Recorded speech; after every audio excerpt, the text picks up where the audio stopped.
A todos ustedes por su presencia. Vamos a dar inicio inmediatamente a nuestra primera conferencia. Está a cargo de la doctora Liliana Constante de la Universidad de Buenos Aires, Argentina. La doctora Constante es doctora en Derecho con varios posgrados y también tiene muchísimas publicaciones como La Constitución Reformada en el año 93, Los Resabios Mágicos en la Estrategia del Control Social en el 94, Críticas a la insoportable levedad postmoderna en 1995, entre otras publicaciones. Recibamos con un fuerte aplauso a la doctora Liliana Constante.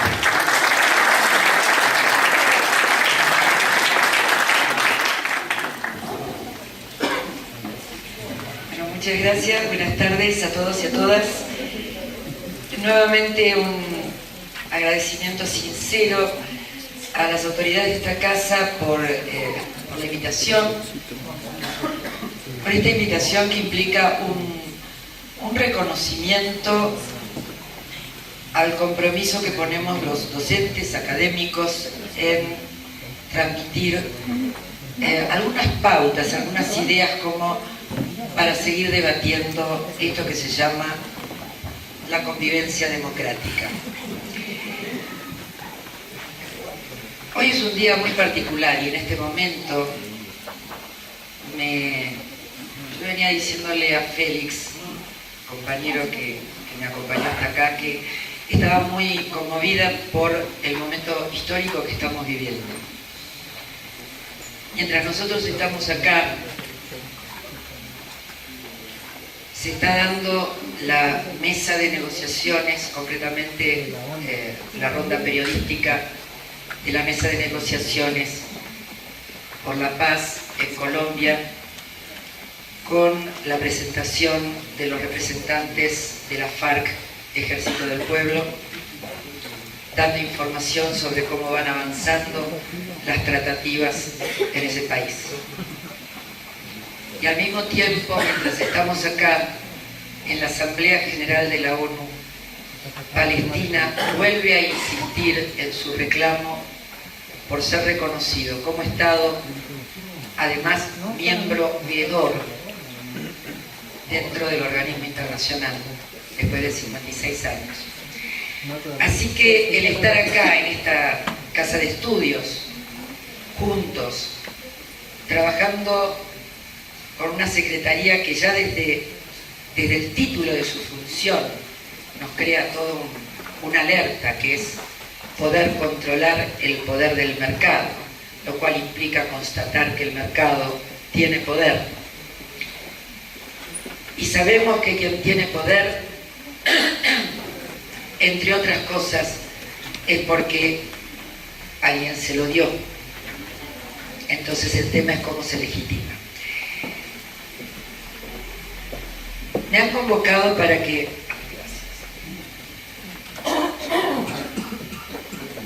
disculpen, problemas de fumadora. No fumen, por favor.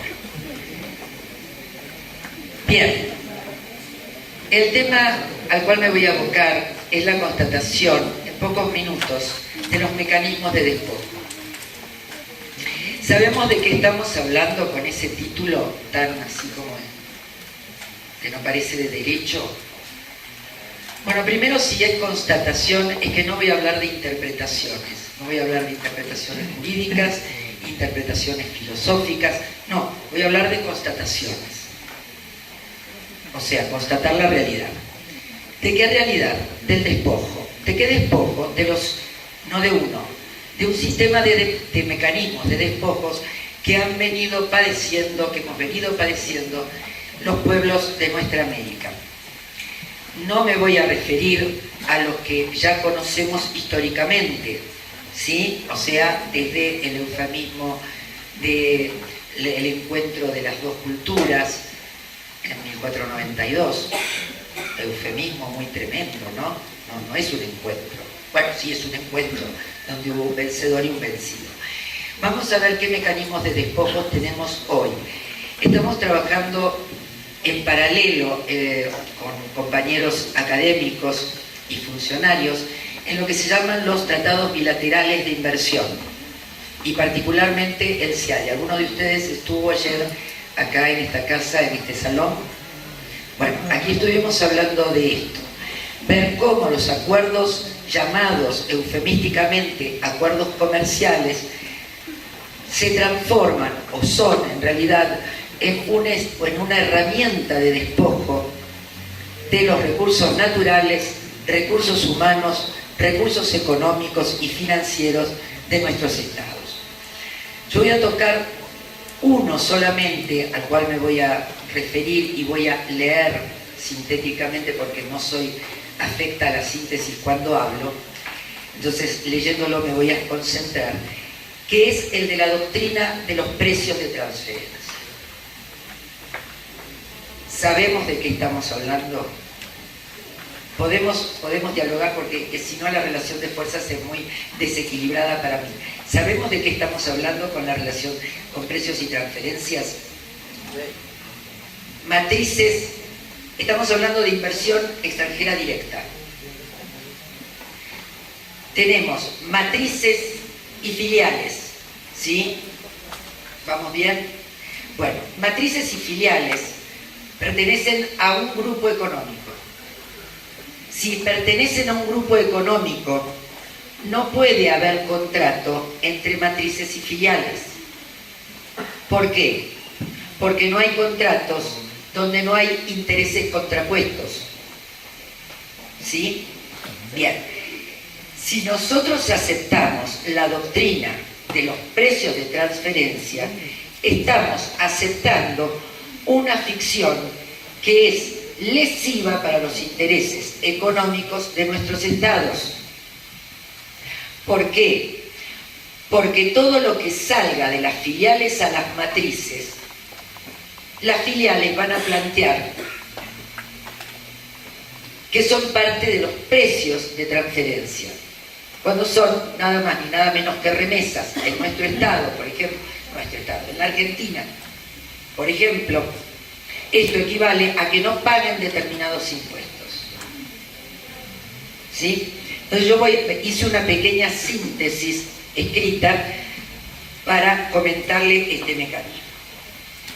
Las filiales de matrices extranjeras cuentan con una personería jurídica solo formal, pero no sustancialmente independiente de sus matrices. Conforman un conjunto o unidad económica y constituyen una sola personalidad jurídica real, ¿sí? Ello por vía de aplicación de la teoría de la penetración, del órgano y de la realidad económica. No existen intereses contrapuestos entre las distintas divisiones del conjunto, de lo que se sigue que tampoco se verifican las dos partes con capacidad de deliberación mínima entre ellas.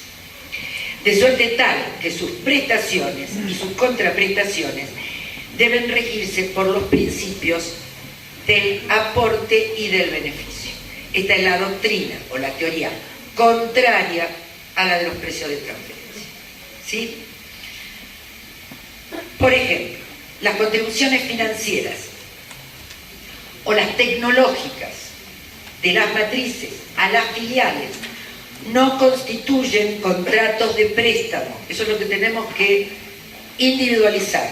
Constatamos y entonces presionamos para que nuestros representantes en las asambleas y en los congresos deliberen y democráticamente dejen de lado la aplicación de esta teoría y particularmente los tribunales nacionales. Entonces, no constituyen contratos de préstamo o de transferencia de tecnología, sino aportes de activos monetarios o tecnológicos de la matriz a la filial, que no generan pago de intereses o de regalías, sino que constituyen remesas de utilidades al exterior, con la consiguiente depuración de costos de las filiales, que no pueden integrar los mismos con los referidos intereses. Lo que entra al país huésped, yo a veces digo, en doctrina se dice país huésped, ¿no? Políticamente a veces decimos el país parasitado. No es un insulto, es una descripción fenomenológica. Lo que entra al país huésped es un aporte y lo que sale es una remesa de utilidades disfrazada de las supuestas contraprestaciones basadas en ficcionales contratos. Un efecto o consecuencia jurídica inherente a los conjuntos económicos es la llamada comunicación de responsabilidad, la llamada solidaridad, entre los mismos, o sea, dentro del grupo económico, al constituir su división el carácter de codeudores solidarios frente a los terceros. Esta doctrina es también aplicable a supuestos en los cuales las matrices venden bienes de capital o insumos a las filiales. En el caso de que el bien de capital, por ejemplo una maquinaria, este es un ejemplo, esté amortizada en los libros de la casa matriz según la técnica contable con un valor 1, en la filial deberá evaluarse dicho valor 1 más los gastos de seguro y flete por el traslado. Es este importe el que puede ser amortizado por la filial, constituyendo la porción excedente una remesa de utilidades. Lo expuesto hasta aquí es rebatido por los países centrales mediante la doctrina transnacional de los precios de transferencia. Y aquí una apostilla. Es rebatido por los países centrales, pero los estados de nuestra América han asumido, aceptado, han asimilado, han metabolizado esta doctrina. Y no la han asumido y metabolizado muy pacíficamente, o sea, la han asumido pacíficamente, pero generalmente la hemos asumido en la etapa de las dictaduras cívico-militares de los años 70. Ha habido una funcionalidad expresa de las dictaduras cívico-militares y del terrorismo de Estado para poder implementar un modelo de salvataje del sistema socioeconómico vigente o modo de producción vigente, que es ¿cuál es? El capitalismo, ¿sí? ¿Y el modelo cuál es? El neoliberal. Hay otra apostilla. Ojo con los cuando estudien y trabajen y hagan sus trabajos doctrinarios, vayan posicionándose. Si ustedes a lo que apuntan es a señalar los vericuetos lesivos que tiene el modelo neoliberal, que son propios del modelo neoliberal, y cuáles son esas lesiones que no son del modelo neoliberal, sino de la matriz del capital, para que podamos saber de qué estamos hablando. Bien.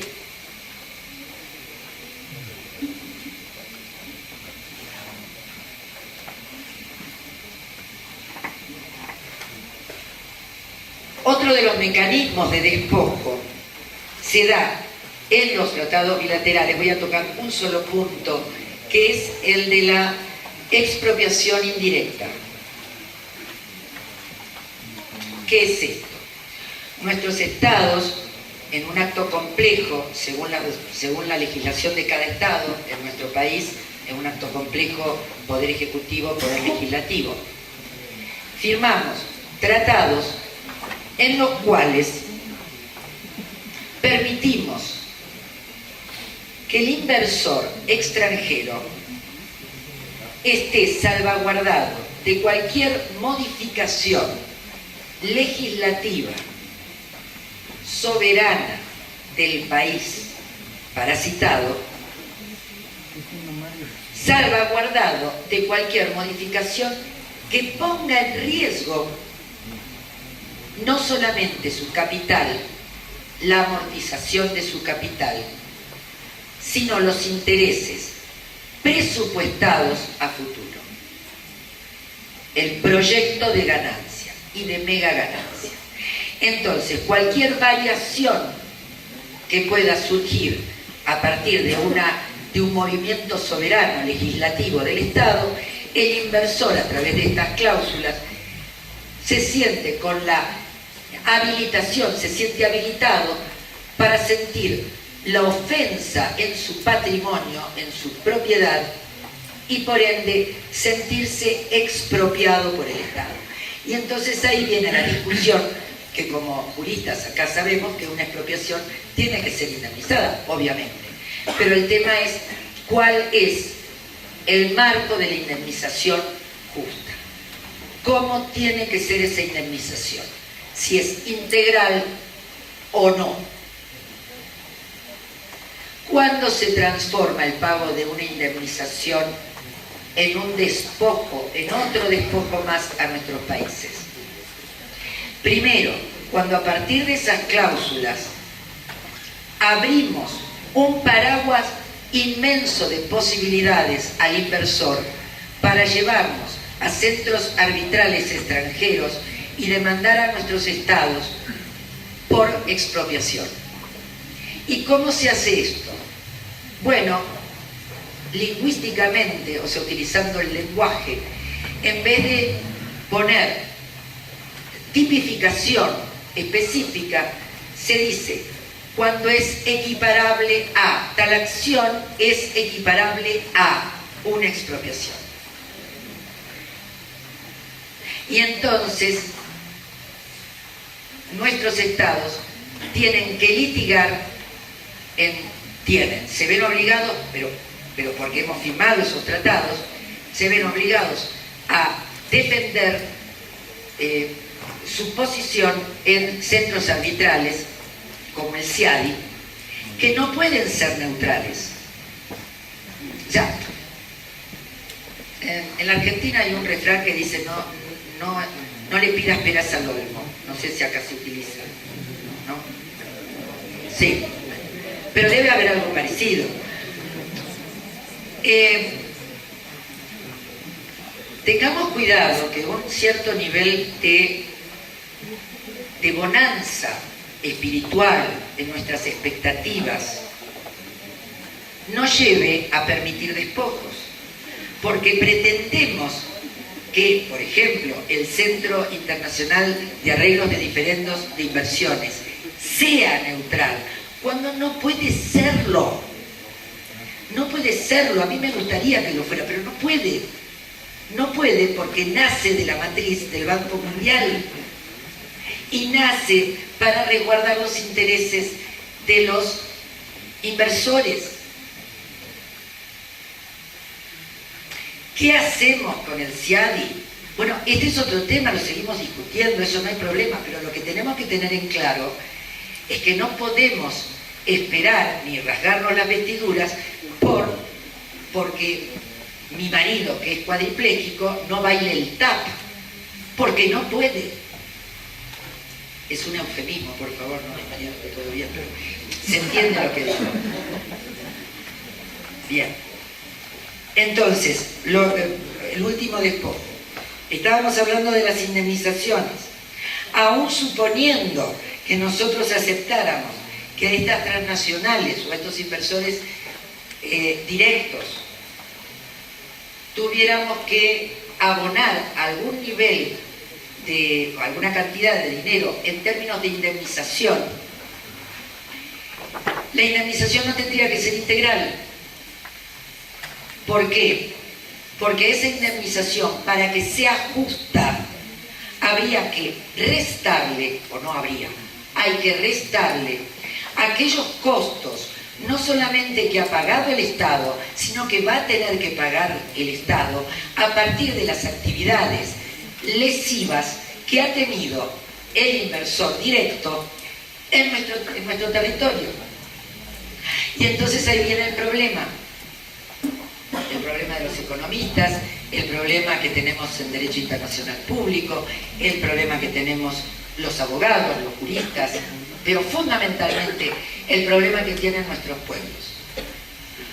¿Cómo armamos la suma para ejecutarles o demandarles a estas empresas el monto resarcitorio por todas las lesiones que han incorporado, las lesiones estructurales que han incorporado en nuestro territorio?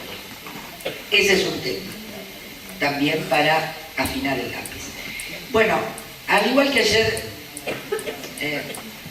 me voy a despedir en este ratito recordando